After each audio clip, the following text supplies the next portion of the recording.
Hello again. In just a moment, the press preview. I'll look at what's happening in the morning papers. But first, our top stories here on Sky News. The Prime Minister is under increasing pressure this evening to reinstate a policy of providing homes for child refugees. Donald Trump has described America's legal system as broken after being forced to consider a new executive order to help reinstate his controversial travel ban. And 13 British and 1 American sailor have been rescued by the Royal Navy after being stranded for nearly 2 days in the mid-Atlantic after their yacht lost its mast and rudder in stormy weather. Hello there. You're watching the press preview here on Sky News. Joining me this evening is the associate editor at Mail Online, Jake Wallace-Simons, and the columnist, Yasmin Alibhai-Brown. But first, let's just remind you of what's going on the front pages. The Sunday Telegraph reports that the Speaker of the House of Commons, John Bercow, is facing fresh criticism after reportedly stating publicly he voted to remain in the EU referendum. Donald Trump will snub Parliament and instead hold a stadium rally on his UK visit later this year, with the proceeds going to the Poppy appeal. That's according to the Sunday Express. The Sunday Times says Labour is conducting secret succession planning to prepare for Jeremy Corbyn's departure. The Church of England is facing a fresh crisis over its stance on gay relationships. That's according to The Observer. The Mail on Sunday leads on text messages sent by Brexit Secretary David Davis about the Labour MP Diane Abbott. Socialite Tara Palmer Tompkinson told a friend that she was ready to accept her own fate just weeks before she died last Wednesday. That is according to the Sunday Mirror. The Sunday People reports a lotto winner may sue after being too young to claim her jackpot prize. And the Star reports Karen Matthews, the mother of Shannon Matthews, has been attacked at a chip shop. Well, Jake and Yasmin are here with all of tomorrow's papers. Let's start with the first one from you, Jake. What have you got in store for us? Well, this is Bercow, the Speaker of the House of Commons, in a new Brexit furore over neutrality. And the story is that he told a group of students that he was a Remain voter and had his own concerns about continuing to have an open door towards immigrants after the Brexit vote. Now, I think that Bercow has to go. He has to go. I mean, it's absolutely unequivocal. He must go. And the Telegraph here quotes the parliamentary rules, which state that the Speaker is the chief officer and highest authority of the House of Commons and must remain politically impartial at all times. Now, has he remained politically impartial at all times? The answer has got to be no. No, it's a question wrong. to which the answer is no. Wrong. And that display where he got involved with our invitation for Trump to speak in the House of Commons, or sort of the idea of the invitation last week, he was so politically partial that he even managed to influence Britain's foreign policy potentially. He was saying that he was speaking openly and honestly, and he was working within the remit of the Constitution. He's supposed to be impartial. He's supposed to be politically neutral. No, they've been out to get the right has been out to get Bercow for years. With good reason. No, he's a decent man and he made a moral statement, just as Edmund Burke in his time made a moral statement in Parliament when the East India Company was rabid and rampant in India, and he said something that needed to be said. He was saying sexism, racism, equality before the law are fundamental principles. But he didn't have the same qualms when he invited all sorts of despots over he didn't, did he? No, he didn't, exactly. He so does he's not a hypocrite. invite He's a hypocrite. He does not invite people. Well, he didn't stand in their way of giving a talk in the Commons. He's talking to a group of students. He's not standing on a platform in Parliament. He has the right, and I hope he survives because actually he's been a very good person. I mean, funnily enough, there's a theory that in taking this stand against Donald Trump, what he was actually trying to do is to get support from the left and from Labour with a view to trying to shore up his own position to gain more time in his position. Yasmin, as you were saying, there's a group there within the Tory party who have wanted to get rid of him for quite a long time. Who hate him and absolutely have been gunning for him for a long time. And I think he's been a very good moral voice. Has he been politically neutral? No, he hasn't. His job isn't to be a moral voice. His job is to be a politically neutral Speaker, the chief officer of the House. He's not sided with any party here. Do you mean to say that anti-racism and anti-sexism is a Labour quality and not a Tory quality? Absolutely not. Okay, no, but that's what he was talking about. But he hasn't Equality displayed before the law? No, he hasn't. No, but we're talking about here. The story here is to a that group of Reading students? Is that he revealed himself to be a Remain voter. He didn't He's do it in- revealed a political position in trying to ostensibly block Trump from coming to speak. No. He is not neutral. He lacks all credibility, and he's got to When go. he said Trump could not address Parliament, he was not talking about party politics. He was talking about a moral set of principles. He lost his and moral I authority. hope that there are Tory party members who feel those principles are important. OK, well, we'll have to wait and see whether he stays or he goes. Let's move on to the next story, Yasmin. The Observer. The church faces new split over attitude to gay relationships. Yeah, this is an ongoing wound, isn't it? And I personally don't think, just like with the Tory party really, or even Labour, you can keep the church in one piece, the Church of England, anymore. I think a time will come when it will have to split, because there's just no space where these sides can come together. Especially in Africa and other places, the church leaders are so against. That's the thing. The Anglican Church is such a broad church. Yes. And in the developing world, that's where the communities are perhaps the most conservative, and they just won't stand for that. That's right. I mean, this is a story about a letter that was sent by a group of retired bishops to all the serving bishops, asking them to be a bit nicer to gay people, basically. They didn't ask them to start to condone gay marriage, but they were just criticising the tone and the culture in the church that is perceived to be quite aggressive and sort of disparaging towards gay and lesbian people. And, you know, it just goes to show that the church is really poisoned by division. I mean, when you've got bishops writing to other bishops, saying, please, can you be a bit nicer to those who are marginalised, in the church, I mean, the church should be the last place where that lesson needs to be given to those in authority. Some of the American churches, this is even worse. I mean, there's really red meat, horrible rhetoric about.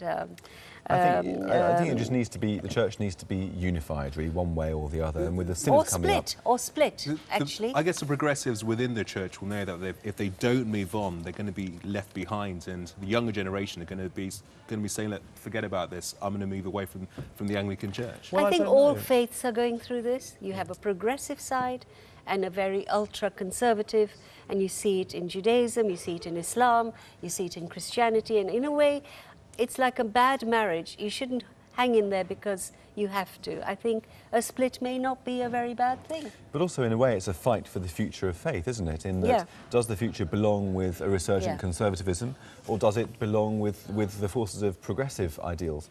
And that is a battle that's far from won at the moment. You sort of talk as if the future is going to be more liberal and more progressive. That isn't necessarily the case. No. OK, a lot to get through, guys. Let's move on to the Express, page 2. Nuclear reactor crack puts 4 subs in dry dock. What's this story all about, Jake? That's right. I mean, this is a story, as you said, where 4 submarines, nuclear-powered submarines, are found to have faulty reactors on board, which, in the context of the stories a couple of weeks ago about one of our nuclear missiles apparently misfiring and all sorts of problems with our nuclear programme which have been covered up, is just more worrying. And I should say that it's not nuclear-armed submarines, it's nuclear-powered submarines. So the problem isn't that we're going to leak a nuclear weapon in some way into the world. The problem is with the actual running of the machines themselves. And I think this speaks to the woeful state of the armed forces, in particular the Royal Navy. They suffered cuts and cuts and cuts. You know, Britannia used to rule the waves, as it were. You know, D-Day landings, we were able to muster 900 warships to go to war on that vital day.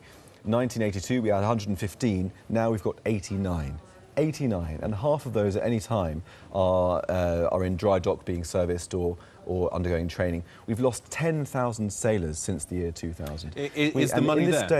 In this day and age, with the combating ISIS, with Putin coming back and becoming more aggressive, and with the instability that Trump has potentially lent to the world, we cannot afford to keep cutting our armed forces. So where is the money going that the Department of Defence gets? They get they've had a huge amount of injection of money. So where is it going? Well, they've just suffered cuts and cuts, haven't they? Their budgets have been consistently cut. The Strategic Armed Forces Review was announcing more cuts. They've just been consistently cut back to the bone. And we're at a point now where the first duty of government is to protect the people of the country. And we're no longer able to do that. And I think we need to start reinvesting in our armed forces. Guys, I just want to move on to this story in the Daily Mail, page 14. Public speaking and Mandarin for tots at Tiger Mum Nursery. Bit of a bizarre headline, Yasmin. Well, it's so common. It's so common. Parenting has become one of the most obsessive and insane things going on, especially among the middle classes, I have to say. It's like the rest of us never had babies and never raised any. But now there is this new trend, you know, you've got to do 6 languages, and it used to be piano and ballet, when my kids were growing up. It's now all kinds of professional training at 3 and 4 and 5. And, you know, these Chinese children in China are very, very smart, but they're very, very unhappy, many of them. Is that what we want? Well, I would like to stick up for this a little bit, actually, because this is criticism of a nursery that's teaching Chinese and is also teaching rhetoric. 2 things which I think are very important and very useful.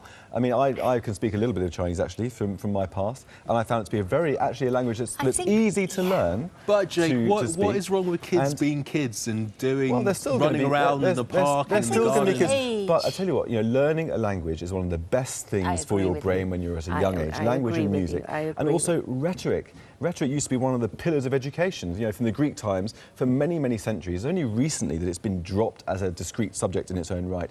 And it, you know, empowers kids to be able to go into the world and make themselves understood. Well, why not? Lego. Why not? They can have 3-part lists at nursery, can't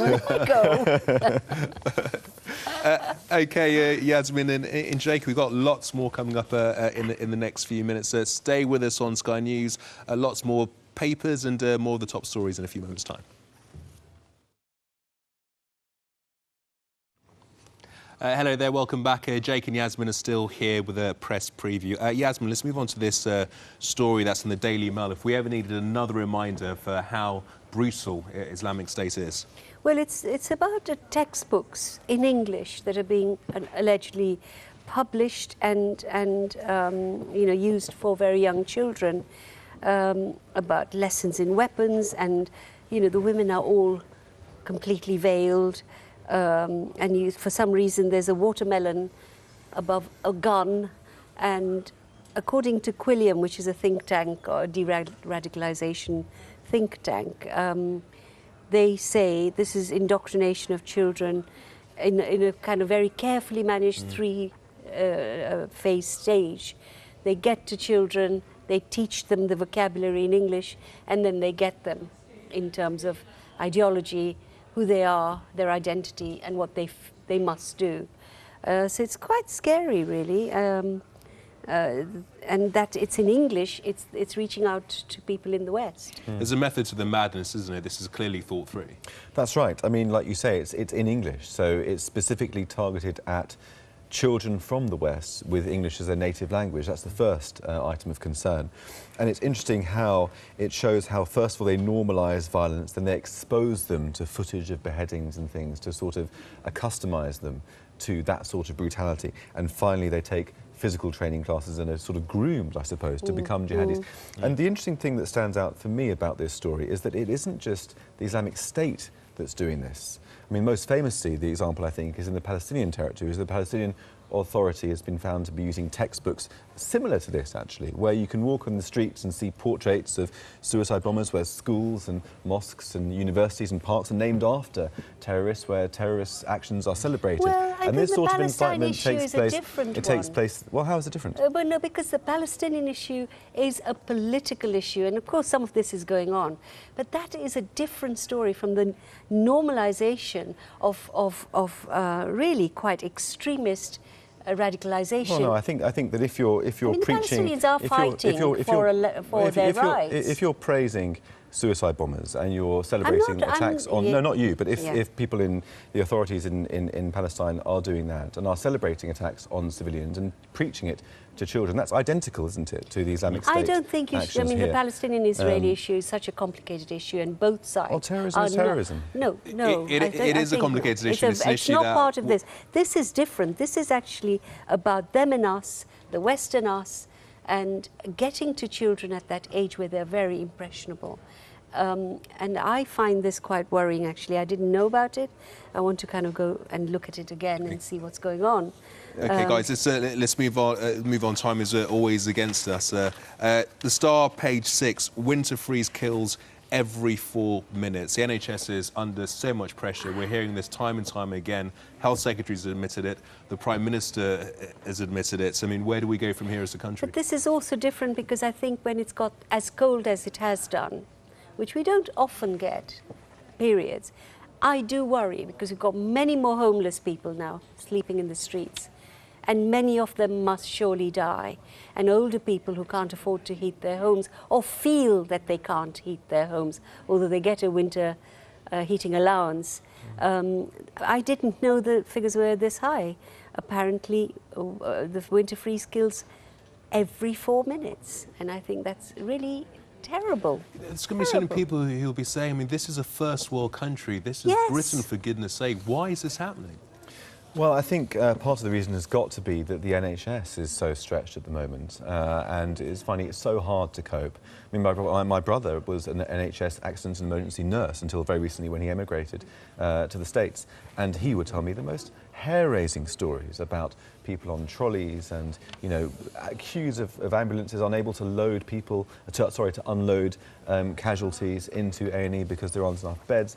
And he was just working his fingers to the bone. And now that it's got so much colder, it just exposes the cracks more and more. But, you know, all the companies providing heating, you know, absolutely should be doing something about it. They should lower their prices, for example, for, you know, people over the age of 80 or even 75.